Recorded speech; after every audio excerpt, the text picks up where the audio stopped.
میرا نام شبنم ہے، میری عمر 26 سال ہے، لیکن میں 22 سال کی تھی جب میری ماں باپ کا انتقال ہو گیا تھا۔ میرے لیے یہ بہت شوق کی بات تھی کیونکہ میں ان کی اکلوتی اولاد تھی اور میرا کوئی سہارا نہ تھا۔ میں کوہاٹ میں رہتی تھی۔ اس کے بعد میں نے اپنی ایک سہیلی کے گھر رہنا شروع کر دیا تھا۔ مجھے بہت سے لوگوں نے اپنے ساتھ رہنے کا کہا تھا، پر میں کسی اور کے سہارے نہیں رہنا چاہتی تھی۔ اسی وجہ سے میں نے یہی سوچا کہ اپنی سہیلی کی طرف کچھ دنوں کے لیے رہوں گی۔ اس کی بھی شادی ہونے والی تھی، اس لیے میں زیادہ دیر اس کی ہاں نہیں روک سکتی تھی۔ کچھ دنوں کے بعد اس نے مجھے مشورہ دیا کہ میں وہ گھر بیچ دوں جو میرے امی ابو کا تھا۔ میں پہلے تو راضی نہ ہوئی، لیکن بعد میں مجھے اس کی بات ماننی پڑی اور میں نے وہ گھر بیچ دیا تھا۔ اس گھر کے بکنے کے بعد مجھے بہت زیادہ رقم وصول ہوئی تھی۔ اس سے میں ساری زندگی آرام سے جی سکتی تھی، لیکن یہ صرف میرے اپنے لیے کافی تھی۔ کچھ دیر بعد میری سہیلی کی شادی ہو گئی تھی۔ اس نے مجھے مشورہ دیا تھا کہ میں ان پیسوں کو کسی کمیٹی میں ڈال دوں تاکہ وہ پیسے محفوظ ہو جائیں۔ میں نے ان کی اس بات مان لی اور ایسا ہی کیا۔ اب میرے پاس گنے چنے پیسے بچے تھے۔ میں نے کرائے کا چھوٹا سا گھر تلاش کرنا شروع کر دیا۔ کچھ دنوں کی تلاش کے بعد مجھے ایک گھر مل گیا تھا جو بالکل میری ڈیمانڈ کے مطابق تھا۔ میں نے اپنا سارا سامان اس گھر میں سیٹ کر دیا تھا۔ اس گھر کا کرایہ 10,000 تھا۔ میرے پاس اتنی رقم موجود تھی، اس وجہ سے میں آرام سے کرایہ دے دیتی تھی۔ کچھ دنوں کے بعد مجھے لگا کہ مجھے گھر میں فری رہنے کے بجائے کوئی کام شروع کرنا چاہیے۔ یہی سوچ کر میں نے آن لائن ایک کورس شروع کر دیا اور اس کے کچھ مہینوں کے بعد میں آن لائن کمانے لگی تھی۔ میں اب آرام و سکون سے اپنی زندگی گزارنے لگی تھی، لیکن میرا مالک مکان مجھے تنگ کرنے سے باز نہیں آتا تھا۔ وہ روز کوئی نہ کوئی بہانہ بنا کر مجھے گھر خالی کرنے کا کہتا تھا۔ مجھے ایسا لگتا تھا جیسے کوئی کرایہ دار سے زیادہ پیسوں پر مل گیا تھا۔ اسی وجہ سے میں اب ذہنی طور پر تیار ہو گئی تھی کہ وہ کبھی بھی مجھے گھر سے نکال سکتا ہے۔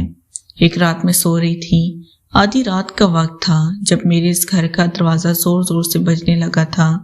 میں ڈر گئی تھی کہ اس وقت کون ہو سکتا ہے، لیکن میں نے جیسے ہی دروازہ کھولا تو مالک مکان سامنے کھڑا تھا۔ اب وہ مجھے گھر سے نکالنے کا کہہ رہا تھا۔ میں نے اسے درخواست کی کہ صبح ہوتے ہی میں نکل جاؤں گی، لیکن آدھی رات کو میں کہاں جاؤں گی؟ مالک مکان بھی باز نہ آیا اور اب میرا سامان باہر پھینکنے لگا تھا۔ اس نے میرا سارا سامان پھینک کر اس گھر کو تالا لگایا تھا۔ میں بھی باہر نکل آئی تھی۔ اب میں پریشان تھی کہ میں کدھر جاؤں گی۔ مجھے خیال آیا تھا کہ میرے چچا بھی اس جگہ 2 گلی چھوڑ کر رہتے ہیں۔ میری ان سے اتنی بات چیت نہیں ہوتی تھی، اسی وجہ سے میں ان کے گھر نہیں رہتی تھی۔ وہ بھی اپنے اس گھر سے اکیلے رہتے تھے۔ ان کا ایک ہی بیٹا تھا، اس کی شادی 2 سال پہلے ہو گئی تھی، لیکن اس کی بیوی نے الگ گھر میں رہنے کا کہا تو میری کزن نے اس کی بات مان لی اور اس کے ساتھ ایک الگ گھر میں رہنے لگا تھا، جس کی وجہ سے میرے وہ چچا اکیلے رہنے لگے تھے۔ ان کا گھر بھی کافی چھوٹا تھا، ان کا سارا خرچ ان کا بیٹا ہی اٹھاتا تھا۔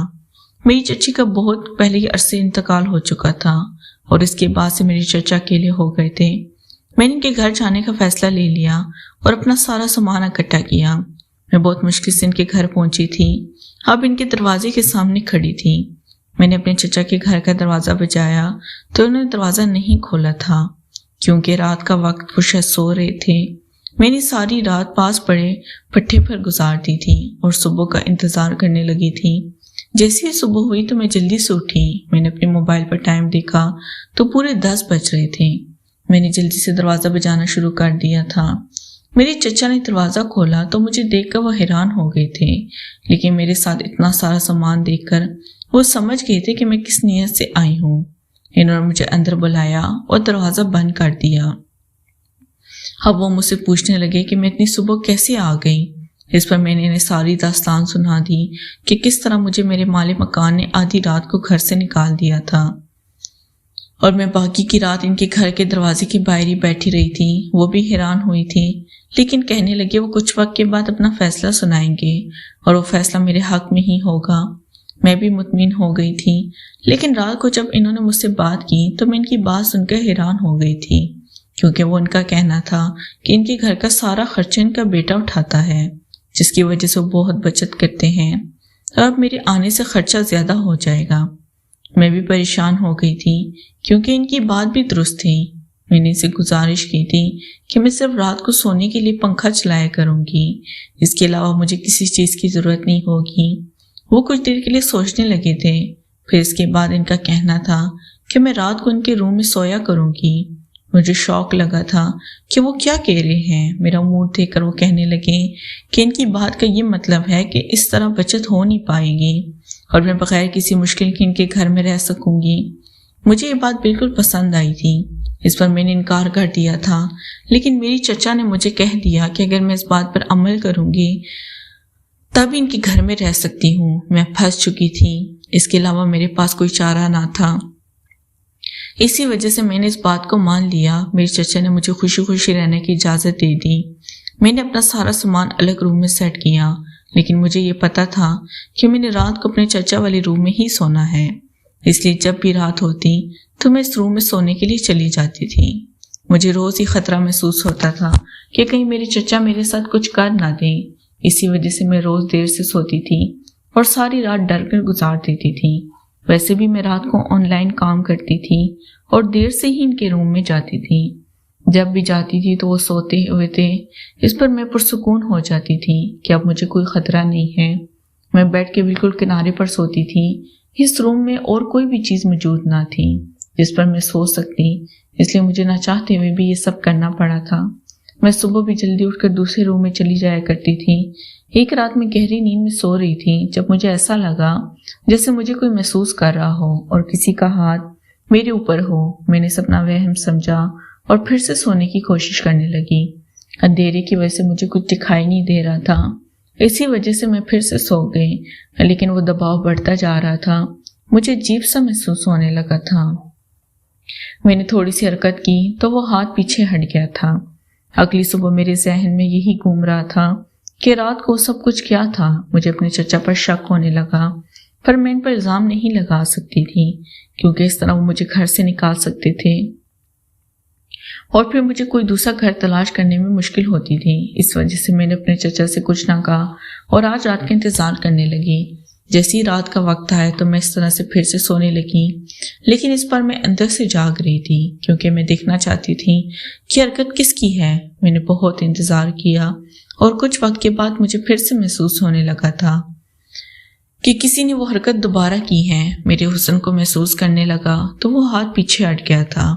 اگلی صبح میرے ذہن میں یہی گھوم رہا تھا کہ رات کو وہ سب کیا تھا۔ مجھے اپنے چچا پر شک ہونے لگا تھا، پر میں ان پر الزام نہیں لگا سکتی تھی کیونکہ اس طرح مجھے گھر سے نکال سکتے تھے اور پھر مجھے کوئی دوسرا گھر تلاش کرنے میں مشکل ہوتی۔ اسی وجہ سے میں اپنے چچا سے کچھ نہ کہا اور آج رات کا انتظار کرنے لگی۔ جیسی رات کا وقت آیا میں اس طرح سے پھر سے سونے لگی، لیکن اس بار میں اندر سے جاگ رہی تھی کیونکہ میں دیکھنا چاہتی تھی یہ حرکت کس کی ہے۔ میں نے بہت انتظار کیا اور کچھ وقت کے بعد مجھے پھر سے محسوس ہونے لگا تھا کہ کسی نے وہ حرکت کی ہے۔ میرے حسن کو محسوس کرنے لگا۔ میں نے بھی یہ محسوس کیا کہ وہ آگے بڑھ رہا ہے۔ ابھی کچھ اور ہوتا جب میں اٹھ گئی اور فوراً سے میں نے وہ لیمپ آن کر دیا جو میری سائڈ پر تھا۔ میری چچا بھی جلدی سے دور ہو گئے۔ میں نے غصے سے دیکھا کہ یہ کیسی حرکت کی تھی، پر اس کے چہرے پر کوئی بھی شرمندگی کا اثار نہ تھے۔ مجھے حیرانی ہوئی، وہ اب کہنے لگے تھے کہ اس گھر میں میرے رہنے کے لیے مجھے سب کروانا ہوگا۔ میں شوق ہو گئی تھی کیونکہ میں کسی پناہ کے لیے خود کو بیچ نہیں سکتی تھی، اس لیے میں چڑھ سے ان کے بیڈ سے نیچے اتر گئی۔ میں پریشان ہو گئی کیونکہ میرے پاس واپسی کا راستہ نہ تھا۔ میرے چچا بھی جانتے تھے کہ میں مجبور ہوں، اس لیے انہوں نے میرے آگے یہ شرط رکھی تھی تاکہ میں تیار ہو جاؤں۔ میں نے بہت سوچا کہ مجھے کوئی دوسرا آپشن مل جائے، لیکن کوئی بھی آپشن نظر نہیں آ رہا تھا۔ اسی وجہ سے میں نے ہاں کر دی تھی اور پھر سے ان کی روم میں چلی گئی تھی۔ میرے چچا نے جیسے ہی مجھے دیکھا تو فوراً سے ہی دوبارہ سے میرے پاس آ گئے تھے اور بغیر کوئی وقت برباد کیے وہ ایک مرتبہ پھر سے مجھ پر چھک گئے تھے اور میرے ساتھ کام کرنے لگے۔ میں جان گئی تھی کہ ان کے اندر یہ طلب بہت پرانی ہے۔ جب بھی وہ تیزی سے کام کر رہے تھے میرے ساتھ بھی یہ سب پہلی مرتبہ ہو رہا تھا۔ میں نے اس سے صاف صاف کہا تھا اس سب سے میری آنے والی زندگی پر کوئی اثر نہ ہو۔ اگر آپ کو ویڈیو اچھی لگی پلیز چینل کو لازمی سبسکرائب کریں۔ شکریہ۔